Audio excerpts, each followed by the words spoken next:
ओम शांति। प्यारे रूहानी भाई बहनों, आज की 8 अप्रैल 2026 की मुरली के मंथन में आपका स्वागत है। ओम शांति। जी, आज का ये जो समय है ना, ये सचमुच बहुत विशेष है। मुझे तो ऐसा अनुभव हो रहा है जैसे हम पूरा ईश्वरीय परिवार एक साथ बैठे हैं। जी हाँ, एक बहुत ही सुरक्षित और पवित्र स्थान पर बैठे हैं और स्वयं परमात्मा मतलब शिव बाबा के ज्ञान रत्नों को अपने हृदय में उतार रहे हैं। एकदम सही कहा आपने। ये कोई साधारण चर्चा नहीं है, ये तो हमारी आत्मा की खुराक है। और आज की ये खुराक बहुत ही गहरी है। सच में आज हम एक बहुत ही गहरी और व्यावहारिक उलझन को सुलझाने जा रहे हैं। कौन सी उलझन? मतलब आप देखिए ना, दिन भर हम बाहर की परिस्थितियों से, लोगों के कड़वे व्यवहार से या जीवन में अचानक आने वाले तूफानों से लड़ते लड़ते भावनात्मक रूप से बिल्कुल थक जाते हैं। हाँ, ये तो है। हर कोई थका हुआ महसूस करता है आजकल।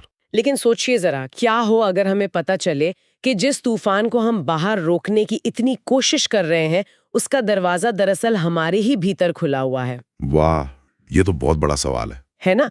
तो आज की इस रूहानी ज्ञान चर्चा में हम इसी रहस्य को समझेंगे कि कैसे अपनी ऊर्जा को बचाकर उस दरवाजे को हमेशा के लिए बंद किया जाए। आपने कुछ शांति और सुरक्षा की बात कही ना शुरुआत में, वो आज के मीठे महावाक्यों के मुख्य सार से बिल्कुल सटीक जुड़ती है। जी, आज बाबा ने हमें एक तरह से एक चाबी दी है। बिल्कुल, बाबा ने आज बहुत स्पष्ट कहा है, मीठे बच्चे, तुम देह अभिमान का द्वार बंद कर दो तो माया के तूफान आना बंद हो जाएंगे। देह अभिमान का द्वार बंद कर दो। वाह, इस वाक्य की गहराई को अगर हम महसूस करें तो बाबा ने देह अभिमान को एक द्वार कहा है। जी, मतलब मैं ये शरीर हूँ, मैं ये पद हूँ या मैं फलां व्यक्ति हूँ, इस पूरे भाव को एक दरवाजे की तरह बताया है। और माया को, यानी हमारे अंदर के विकारों और बाहर की नकारात्मक परिस्थितियों को एक तूफान कहा है। बिल्कुल, और यही बात मुझे भी सबसे ज्यादा सोचने पर मजबूर करती है। हाँ, मतलब भौतिक दुनिया में अगर हम देखें, जब आंधी या तूफान आता है तो हम क्या करते हैं? हम बाहर जाकर हवाओं से तो नहीं लड़ने लगते ना। एकदम नहीं, हम तो तुरंत भागकर अपने घर की खिड़कियां और दरवाजे कस के बंद कर लेते हैं। जी, बिल्कुल। लेकिन जीवन के मामलों में हम बिल्कुल उल्टा करते हैं। हाँ, कोई हमें कुछ कह दे तो हम उस व्यक्ति को बदलने चले जाते हैं या परिस्थिति से लड़ने लग जाते हैं, मतलब हम उस तूफान को रोकने की कोशिश करते हैं। और यही हमारी थकावट का सबसे बड़ा कारण है। सही कहा। क्योंकि हम बाहर की हलचल को तो कभी पूरी तरह शांत नहीं कर सकते ना। लेकिन जब हम देह भान का दरवाजा बंद कर लेते हैं तो बाहर का तूफान हमें छू भी नहीं सकता। तो इस दरवाजे को बंद करने का असली अर्थ क्या है? इसका सीधा अर्थ है आत्मा को अशरीरी महसूस करना। मतलब स्वयं को भ्रुकुटी के बीच जहां हम बिंदी लगाते ना, वहां अकाल तख्त पर विराजमान एक चैतन्य ज्योति अनुभव करना। ये शब्द बहुत भारी और सुंदर है। जी, अकाल तख्त का मतलब है वो सिंहासन जिसपे काल का या समय का या किसी भी बाहरी परिस्थिति का कोई प्रभाव नहीं पड़ता। वाह!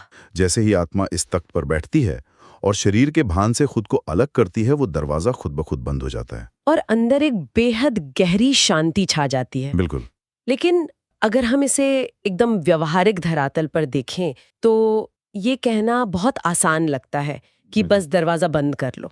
हाँ, प्रैक्टिकल में थोड़ा मुश्किल होता है। वही ना, मान लीजिए ऑफिस में किसी ने मेरे काम की बहुत आलोचना कर दी या परिवार में किसी ने कोई ठेस पहुंचाने वाली बात कह दी। जी, उस समय वो देह अभिमान का दरवाजा एकदम से खुल जाता है और हम बहुत आहत हो जाते हैं। ये एक बहुत ही स्वाभाविक चुनौती है, हम सब इससे गुजरते हैं। तो इसका पक्का इलाज क्या है? इसीलिए शिव बाबा सिर्फ दरवाजा बंद करने को नहीं कहते, बल्कि वो हमारी बुद्धि को एक नया और बहुत ही विशाल नजरिया देते हैं। क्योंकि जब हम सिर्फ अपने ही मान अपमान के या अपने ही मैं और मेरे के छोटे से दायरे में उलझे रहते हैं ना, तब वो दरवाजा बहुत आसानी से खुल जाता है। हाँ, जरा सी बात लगी और दरवाजा खुल गया। बिल्कुल। लेकिन जब हमारी बुद्धि विशाल हो जाती है तो ये छोटी छोटी बातें मैं हिला ही नहीं पाती। सही कहा। और इसी विशाल बुद्धि के लिए बाबा ने आज एक बहुत ही महत्वपूर्ण प्रश्न भी पूछा है। जी हाँ, बाबा ने पूछा है कि जिन बच्चों की विशाल बुद्धि है उनकी निशानियां क्या हैं। और अगर हम सब अपने आप को चेक करना चाहें कि हमारी बुद्धि सच में विशाल हुई है या नहीं, तो बाबा ने इसके लिए एकदम स्पष्ट मापदंड दिया है। और वो निशानियां बहुत ही सुंदर हैं। बाबा ने 4 मुख्य बातें बताई हैं। जी, तो पहली निशानी क्या है? पहली बात, बाबा कहते हैं कि जिनकी बुद्धि विशाल है उन्हें सारा दिन सर्विस के ही ख्यालात चलेंगे, मतलब सेवा के विचार। सारा दिन सेवा के ख्यालात। और दूसरी निशानी ये है कि वे सर्विस के बिना रह ही नहीं सकते। मतलब ईश्वरीय सेवा उनका श्वास बन जाती है। जैसे सांस लेना जरूरी है, वैसे सेवा जरूरी है। बिल्कुल सही कहा आपने। और तीसरी निशानी है कि उनकी बुद्धि में हमेशा ये चिंतन चलेगा कि कैसे सारे विश्व में घेराव डालकर पतित आत्माओं को पावन बनाएं। और चौथी निशानी है कि वो बहुतों को आप समान बनाने की लगन में रहेंगे। बहुतों को आप समान बनाना। वाह, यहाँ बाबा ने एक बहुत ही अनोखा शब्द इस्तेमाल किया है तीसरी निशानी में, सारे विश्व में घेराव डालना। जी, घेराव डालना। अब दुनिया की नजर में अगर देखें तो घेराव डालना तो एक काफी आक्रामक शब्द लगता है। अक्सर युद्ध में या किसी चीज पर कब्जा करने के लिए ये शब्द इस्तेमाल होता है। हाँ, लौकिक दुनिया में तो इसका यही मतलब होता है। तो फिर ये रूहानी घेराव किस तरह काम करता है? मतलब हम अपनी जगह पर बैठकर पूरी दुनिया को कैसे घेर सकते हैं? ये एक बहुत ही सूक्ष्म विज्ञान है। इसे हमें गहराई से समझना होगा। जी, बताइए। रूहानी घेराव का अर्थ कोई बल प्रयोग करना नहीं है, बल्कि ये शुद्ध प्रकंपनों का यानी वाइब्रेशंस का एक सुरक्षा चक्र है। अच्छा। सोचिए जरा, जब एक ब्राह्मण आत्मा एकांत में बैठकर सर्वशक्तिवान परमात्मा से जुड़कर पूरे विश्व के लिए शांति, प्रेम और सुख की भावनाएं फैलाती है, तो क्या होता है? वह आत्मा अपनी उस रूहानी ऊर्जा से पूरी पृथ्वी को एक सुरक्षा कवच में घेर लेती है। वाह, मतलब अपनी शुभ भावना से दुनिया को घेर लेना। जी बिल्कुल, यह याद की शक्ति से सारे विश्व को सकाश देना है। सकाश देना, हाँ। जब हम लगातार सुखधाम के वाइब्रेशंस फैलाते हैं ना, तो जो दुख और अशांति पैदा करने वाली ताकतें हैं, वो स्वतः ही कमजोर पड़ने लगती हैं। ये कितनी बड़ी बात है।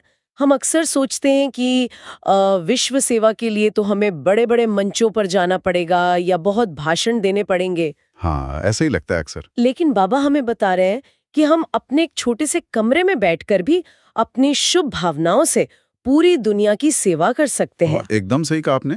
और ये सब तभी संभव है जब हमें इस वर्तमान समय के असली महत्व का एहसास हो। समय का महत्व। जी, बाबा ने आज हमारे इस समय को, इस संगम युग को बीच के दरिया में एक नाव के समान बताया है। बीच के दरिया में नाव। ये जो समय चल रहा है जिसे हम पुरुषोत्तम संगम युग कहते हैं। जी, ये कलयुग के एकदम अंत और सतयुग की शुरुआत के बीच का एक बहुत ही छोटा सा समय है। हाँ।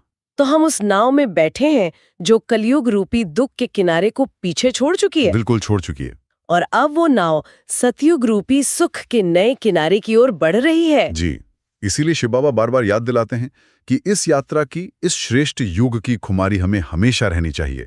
और इसी खुमारी को बाबा ने बहुत ही प्यारे शब्दों में स्टूडेंट लाइफ यानी विद्यार्थी जीवन कहा है। Student life. बाबा कहते हैं ना कि student life is the best. जी हाँ, सबसे अच्छी लाइफ। आप देखें, जब कोई साधारण दुनिया में किसी बहुत बड़े विश्वविद्यालय में पढ़ता है तो उसे कितना गर्व होता है।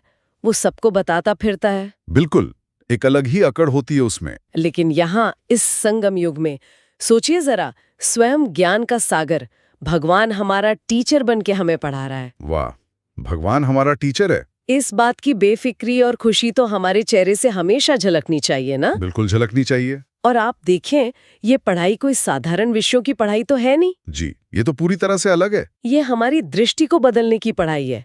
आपने जो पहले बात की थी ना कि जब कोई बुरा व्यवहार करता है तो हम आहत हो जाते हैं। हाँ, वो देह अभिमान वाला दरवाजा खुल जाता है। जी। तो बाबा ने उस देह अभिमान के दरवाजे को हमेशा के लिए तोड़ने की सबसे सहज विधि इसी पढ़ाई में बताई है। और वो विधि क्या है? वो विधि है भाई भाई की दृष्टि। भाई भाई की दृष्टि। ये तो सच में एक मास्टर की तरह है। मास्टर चाबी। बिल्कुल मास्टर की है। लेकिन इसे हम प्रैक्टिकल में कैसे समझें? क्योंकि जब हम किसी को देखते हैं तो हमारी आंखें तो शरीर ही देखती है ना। हमें तो सामने वाले का रूप, रंग, उसका पद ही दिखाई देता है। जी, और यही तो ये ईश्वरीय पढ़ाई काम आती है। कैसे? बाबा बहुत गहराई से समझाते हैं कि आत्मा दूसरी आत्मा को कभी दुख दे ही नहीं सकती। आत्मा आत्मा को दुख नहीं दे सकती। क्योंकि आत्मा का मूल स्वभाव ही शांति और प्रेम है। सही बात है। तो दुख पैदा कहाँ से होता है? दुख हमेशा तब पैदा होता है जब हम देह भान में आते हैं। जब हम खुद को या दूसरों को शरीर समझने लगते हैं। जी, जब हम एक दूसरे को शरीर के रूप में, किसी लौकिक रिश्ते के रूप में या किसी पद के रूप में देखते हैं, तभी टकराव होता है। हाँ, मतलब अगर हम आत्मिक दृष्टि में रहें तो टकराव का सवाल ही नहीं उठता। बिल्कुल नहीं उठता, क्योंकि हमारा ये जो रूहानी ईश्वरीय परिवार है, ये बहुत लवली परिवार है। बहुत ही मीठा परिवार है। बाबा कहते हैं कि अगर हमारा परमपिता इतना मीठा है तो हम बच्चों को भी मीठा बनना ही है। मतलब हमारे मनसा से यानी हमारे संकल्पों से, जी। हमारे वाचा से यानी हमारे बोल से और हमारे कर्मणा से किसी भी आत्मा को रत्ती भर भी दुख न पहुंचे। बिल्कुल, यही भाई भाई की दृष्टि का असली परिणाम है। ये लक्ष्य तो बहुत ही श्रेष्ठ है कि मेरे किसी भी कर्म से किसी को दुख न हो। लेकिन चलिए थोड़ा यथार्थ की बात करते, प्रैक्टिकल बात। बताइए। कई बार हम चाहते हुए भी ऐसा नहीं कर पाते। मतलब हम सोचते तो हैं कि मीठा बोलें, पर हमारे पुराने संस्कार, हमारे गुस्से या ईर्ष्या की आदतें अचानक से भूत बनकर सामने आ जाती हैं। हाँ, ये बहुत बार होता है। और हम फिर खुद से ही हार जाते हैं। बाद में पछतावा होता है। जी, और बाबा इस मानवीय संघर्ष को, इस स्ट्रगल को बहुत अच्छी तरह समझते हैं। तभी तो वो ज्ञान के सागर हैं। बिल्कुल, इसीलिए बाबा ने बहुत प्यार से एक उपाय बताया है। बाबा कहते हैं, अपने भूत मेरे पास छोड़ जाओ। वाह, अपने भूत मेरे पास छोड़ जाओ। ये बाबा का कितना असीम प्यार है ना। जी, हम अक्सर क्या करते हैं, हम अपने अंदर के विकारों रूपी भूतों से खुद ही लड़ने की कोशिश करते हैं और फिर थक जाते हैं, हार मान लेते हैं। बिल्कुल, बाबा कहते हैं कि बच्चे लड़ो मत, बस ये जो पुराना बोझ है ये मुझे दे दो। लेकिन ये बोझ हम उन्हें दें कैसे? मतलब फिजिकली तो हम कुछ दे नहीं सकते। इसके लिए बाबा ने याद की यात्रा का जिक्र किया है। याद की यात्रा? जी, बाबा ने इसे बहुत ही सुंदर दृष्टांत से समझाया है। आप इमेजिन कीजिए जैसे एक लोहे की सुई है। लोहे की सुई। और उस पे बहुत सारी जंग लग गई है, जिसे बाबा कट भी कहते हैं। हाँ, जंग या कट। तो जब तक उस सुई पर जंग है, वो किसी चुंबक की तरफ आकर्षित नहीं होगी, है ना? बिल्कुल नहीं होगी, जंग उसे रोकेगी। हमारी आत्मा की स्थिति भी बिल्कुल वैसी ही है। आत्मा पर भी जन्म जन्मांतर के रजो और तमो प्रधान कर्मों की बहुत गहरी जंग लग गई है। रजो और तमो प्रधान कर्म मतलब वे सारे कर्म जो हमने स्वार्थ में आकर, अहंकार के वश होकर या किसी नकारात्मकता के प्रभाव में आकर किए हैं। अच्छा। तो ये जो हमारी पुरानी आदतें हैं, हमारे विकारी संस्कार हैं, यही वो जंग है जो हमें परमात्मा रूपी चुंबक से जुड़ने नहीं देती। एकदम सही। और सबसे बड़ी बात यह है कि ये जंग हमारे खुद के लड़ने से या सिर्फ सोचने से नहीं उतरेगी। तो फिर ये कैसे उतरेगी? जब हम निरंतर शिव बाबा को याद करते हैं ना, तो उस योग की अग्नि से ये जंग धीरे धीरे जल जाती है। योग की अग्नि से जंग जलती है। जी। और जैसे जैसे ये शुद्धि निकलती है, हमारी आत्मा प्योर सोना बन जाती है। खरा सोना। और जब आत्मा शुद्ध हो जाती है, तब स्वतः ही मतलब अपने आप ही उस सर्वशक्तिमान चुंबक की कशिश, उसका खिंचाव अनुभव होने लगता है। मतलब हमें खींचने के लिए अलग से मेहनत नहीं करनी पड़ती? बिल्कुल नहीं, खिंचाव तो खुद ब खुद होता है जब कट निकल जाती है। यानी हमारा मुख्य काम सिर्फ उस चुंबक की याद में रहना है, जंग तो अपने आप उतरेगी। जी। लेकिन यहाँ कई लोगों के मन में एक बड़ा सवाल आता है। कैसा सवाल? लोग अक्सर सोचते हैं कि अगर मुझे इस निरंतर याद की यात्रा में रहना है, हर पल भगवान को याद करना है, तो शायद मुझे अपनी नौकरी, अपना घर-बार सब छोड़कर किसी जंगल या गुफा में एकांत में बैठना पड़ेगा। हाँ, बाहर की दुनिया में भक्ति मार्ग में तो यही सिखाया जाता है, संन्यास लेना पड़ता है। जी, पर शिव बाबा का ज्ञान इतना व्यवहारिक है, इतना प्रैक्टिकल है कि उन्होंने बहुत ही सुंदर संतुलन सिखाया है। बिल्कुल, बाबा का मार्ग दुनिया से भागने का मार्ग नहीं है, ये तो प्रवृत्ति में रहते हुए, अपने परिवार में रहते हुए श्रेष्ठ बनने का मार्ग है, जिसे बाबा कमल पुष्प समान जीवन कहते हैं। कमल पुष्प समान। जी, जैसे कमल का फूल कीचड़ में खिलता है, पानी में रहता है, लेकिन कीचड़ की एक बूंद भी उस पर नहीं ठहरती, एकदम न्यारा और प्यारा रहता है। हमें भी बिल्कुल वैसे ही रहना है। घर गृहस्थ भी संभालना है, ऑफिस के सारे काम भी करने हैं, जिम्मेदारियां उठानी हैं, लेकिन अपनी बुद्धि से न्यारा रहना है। और बाबा ने इसके लिए एक बहुत ही प्यारी पुरानी कहावत याद दिलाई है आज। जी, कौन सी कहावत? हथ कार डे दिल यार दे। वाह, हथ कार डे दिल यार दे। मतलब हाथ कर्म में हो और दिल यार यानी परमात्मा की याद में हो। ये सुनने में कितना काव्यात्मक लगता है ना? लगता तो बहुत सुंदर है, लेकिन इसे रोजमर्रा की भागदौड़ में कैसे अपनाएं?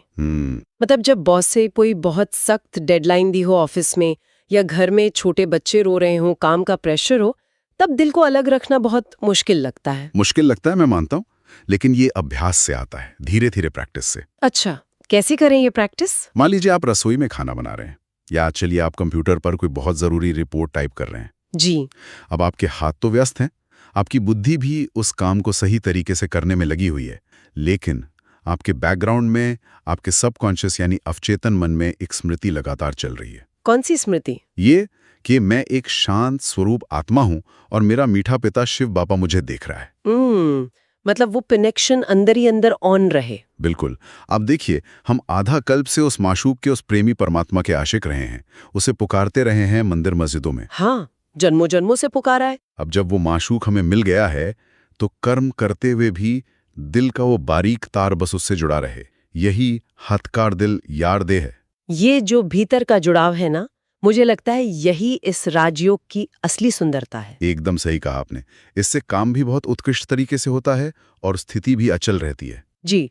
और बाबा ने आज हमें एक और बहुत सुंदर चश्मा पहनाया है देखने के लिए। व्यापारी का चश्मा। व्यापारी का चश्मा। हाँ। बाबा ने खुद को बेहद का व्यापारी कहा है, और हम बच्चे भी इस ज्ञान मार्ग के व्यापारी हैं। बिल्कुल हैं। तो इस रूहानी व्यापार में हम अपनी सफलता को कैसे नापें? मतलब हमें फायदा हो रहा है या घाटा, ये हम कैसे चेक करें रोज? एक सच्चा व्यापारी क्या करता है? वो रोज रात को सोने से पहले अपनी खाता बही, अपना अकाउंट बुक चेक करता है, हिसाब किताब मिलाता है कि आज क्या कमाया, क्या गमाया। बिल्कुल।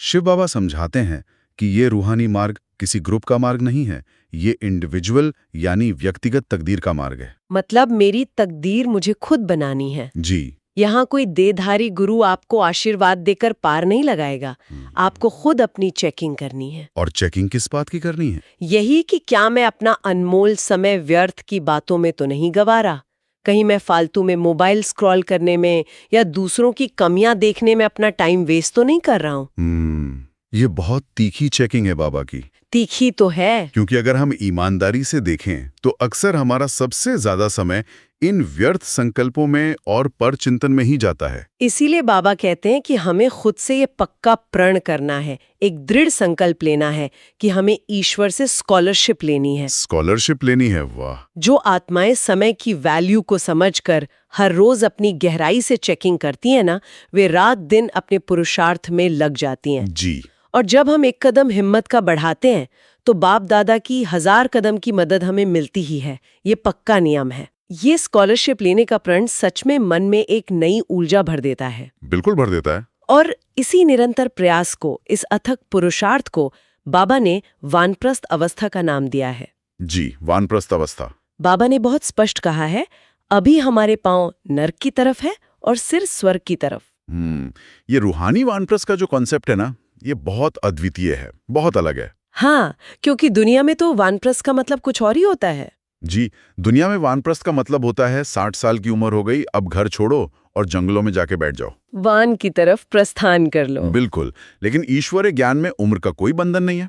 एक छोटे बच्चे से लेकर एक बुजुर्ग तक हम सबकी ये वानप्रस्थ अवस्था है। मतलब मानसिक रूप से हम वानप्रस्थ में हैं। जी। क्योंकि हम सब इस पुरानी दुखी दुनिया से, इस कलयुग से अपनी वाणी से परे की दुनिया शांति धाम जाने की तैयारी कर रहे हैं।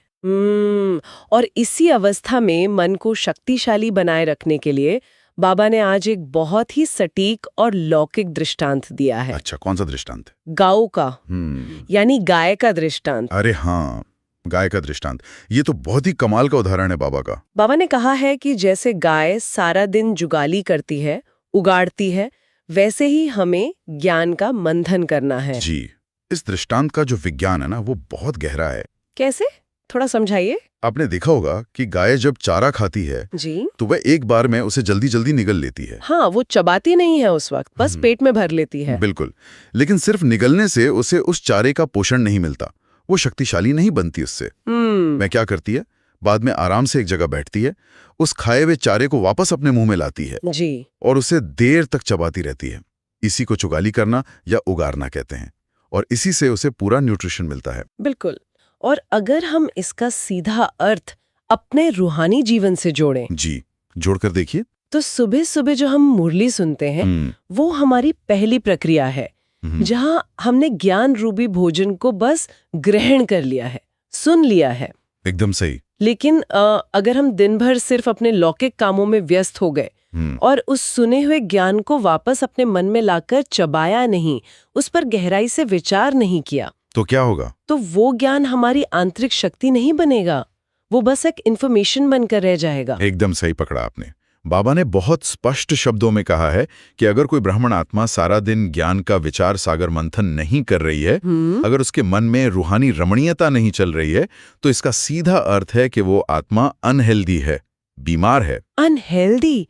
बाप रे, तो बहुत कड़ा शब्द है। जी, जैसे जुगाली न करने वाली गाय बीमार मानी जाती है ना, राइट। मालिक समझ जाता है कि गाय ठीक नहीं है, वैसे ही मंथन न करने वाली आत्मा माया के सामने कमजोर पड़ जाती है। मतलब मंथन ही आत्मा की हेल्थ का असली आधार है। बिल्कुल आधार है। वाह, मंथन नहीं तो आत्मा अनहेल्दी। जी, ये तो हम सबके लिए एक बहुत बड़ा चेक पॉइंट है। जी, बहुत बड़ा। अच्छा, अब इस पूरे ज्ञान को, इस गहरे मंथन को अपने कर्मों में, अपने रोजमर्रा के जीवन में उतारने के लिए बाबा ने धारणा के कुछ बहुत ही स्पष्ट कदम दिए हैं। अगर हम आज की मुरली को समेटें तो धारणा के लिए आज मुख्य रूप से क्या बताया गया है? धारणा के लिए सबसे पहली बात जो बाबा ने कही है वो है समय का महत्व। समय का महत्व। जी। हमें खुद से ये वादा करना है, एक दृढ़ संकल्प करना है कि संगम युग के इस अनमोल समय के एक एक पल को हम सफल करेंगे, क्योंकि ये समय दोबारा लौटकर नहीं आएगा। बिल्कुल नहीं आएगा। बाबा को निरंतर याद रखना है और इस रूहानी पढ़ाई में स्कॉलरशिप लेकर ही रहनी है। ये हमारा लक्ष्य होना चाहिए। और धारणा की जो दूसरी मुख्य बात है वो उसी वानप्रस्थ अवस्था की स्मृति से गहराई से जुड़ी है। जी, कैसे? कि हमारे पांव इस पुरानी कलयुगी दुनिया की तरफ है, लेकिन हमारा सिर, हमारी बुद्धि आने वाली नई दुनिया स्वर्ग की तरफ है। बिल्कुल। बाबा ने 84 जन्मों के इस पूरे चक्र को बाजोली का खेल कहा है। बाजोली का खेल, हाँ। हमें इस बाजोली के खेल को याद कर अथाह खुशी में रहना है कि अब ये चक्र पूरा हुआ और अब हम वापस अपने मीठे घर जा रहे हैं। जी।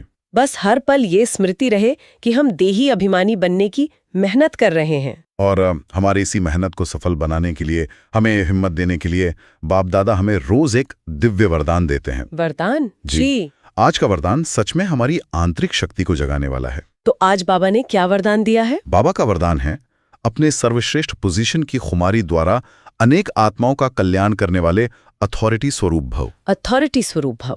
जी। अब अगर बाहरी दुनिया में देखें, जब हम पोजीशन या अथॉरिटी शब्द सुनते हैं तो हमारे दिमाग में एकदम किसी बड़े बॉस की छवि आती है। हाँ, एक ऐसा बॉस जो कुर्सी पर बैठा हो, जिसमें थोड़ा अहंकार हो, जो दूसरों पर बस हुक्म चलाता हो। लौकिक दुनिया में अथॉरिटी का मतलब अहंकारी माना जाता है। तो फिर इस ईश्वरीय मार्ग में ये सर्वश्रेष्ठ पोजीशन क्या है? यहाँ ईश्वरीय मार्ग में अथॉरिटी का अर्थ बिल्कुल विपरीत है, एकदम अलग। अच्छा।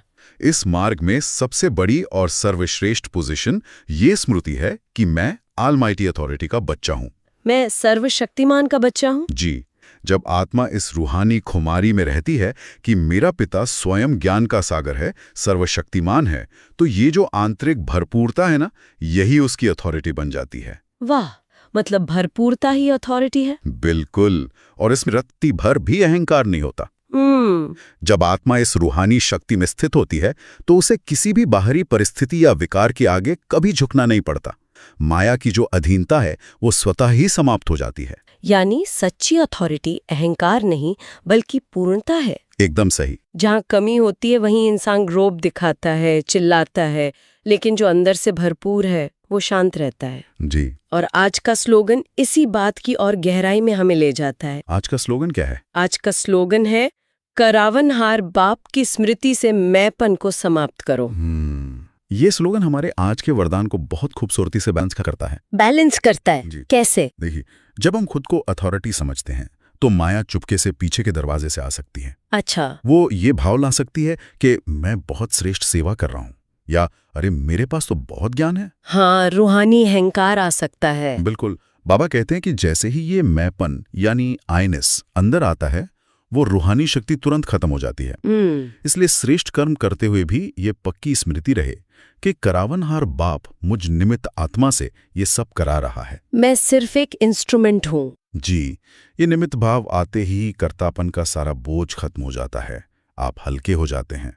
और यही निमित्त भाव हमें परम नम्रता की ओर ले जाता है। एकदम सही कहा। बाबा अक्सर अव्यक्त इशारों में हमें इसी महानता का सूक्ष्म राज बताते हैं। जी। तो आज के अव्यक्त इशारों में बाप दादा ने हम बच्चों को क्या प्रेरणा दी है? आज बाबा ने बहुत ही मीठा इशारा दिया है। बाबा कहते हैं, महान बनने के लिए मधुरता और नम्रता का गुण धारण करो। मधुरता और नम्रता। बाबा कहते हैं कि हमारे संकल्प में मधुरता हो, हमारे बोल में मधुरता हो और हमारे हर कर्म में भी मधुरता हो। तीनों स्तर पर मधुरता। जी। क्योंकि इसी मधुरता के द्वारा हम दूसरों को बाप की समीपता का साक्षात्कार करा सकते हैं। सोचिए जरा, सारा दिन भगवान हमें कितनी मीठी दृष्टि से देखते हैं। बहुत प्यार से देखते हैं। वो खुद इतने बड़े हैं, सर्वशक्तिमान होते हुए भी हमें रोज मीठे मीठे बच्चे कहकर पुकारते हैं। जी हाँ, मीठे बच्चे। और से उन्हें मीठे मीठे बाबा कहकर रिस्पॉन्ड करें। बिल्कुल। ये मधुरता ही तो इस ब्रह्मण जीवन का असली श्रृंगार है। एकदम सही। और जब ये मधुरता, ये नम्रता और निमित्त भाव हमारे जीवन में उतरता है तो हम स्वतः ही बाबा द्वारा दिए गए रूहानी सोमानों में स्थित हो जाते हैं। ज्ञान की इन गहरी बातों को सिर्फ कानों से सुनना काफी नहीं है, इन्हें अपने अंदर महसूस करना है। जी। तो आइए आज के इन गहरे और मीठे महावाक्यों को अपने अंतर मन में समाते हुए कुछ क्षणों के लिए एक गहरी ध्यान मग्न अवस्था में चलें। बाहरी दुनिया की हर हलचल से अपनी बुद्धि को समेट लें। जी। अपने ध्यान को भ्रुकुटी के मध्य उस अकाल तख्त पर एकाग्र करें और स्वयं को एक चमकते हुए दिव्य सितारे के रूप में देखते हुए इन शक्तिशाली स्वमानों को गहराई से महसूस करें। मैं मास्टर ऑलमाइटी अथॉरिटी आत्मा हूँ। मैं करावनहार बाप की स्मृति में रहने वाली एक सच्ची निमित्त आत्मा हूँ। मैं पुरुषोत्तम संगम युगी भगवान द्वारा चुनी गई सर्वश्रेष्ठ ब्राह्मण आत्मा हूँ। मैं अकाल तख्त पर विराजमान एकदम देही अभिमानी आत्मा हूँ। आज पूरा दिन हमें सिर्फ उस एक सर्वशक्तिमान चुंबक की रूहानी कशिश को महसूस करना है। बिल्कुल। जब भी कोई परिस्थिति रूपी तूफान आए तो बाहर हवाओं से लड़ने के बजाय तुरंत अपने देह अभिमान के दरवाजे को भीतर से बंद कर लेना है। जी। और याद की इस अविरल यात्रा से आत्मा पर लगी हुई हर जंग को उतारना है ताकि हम खरा सोना बन सकें। जी हाँ।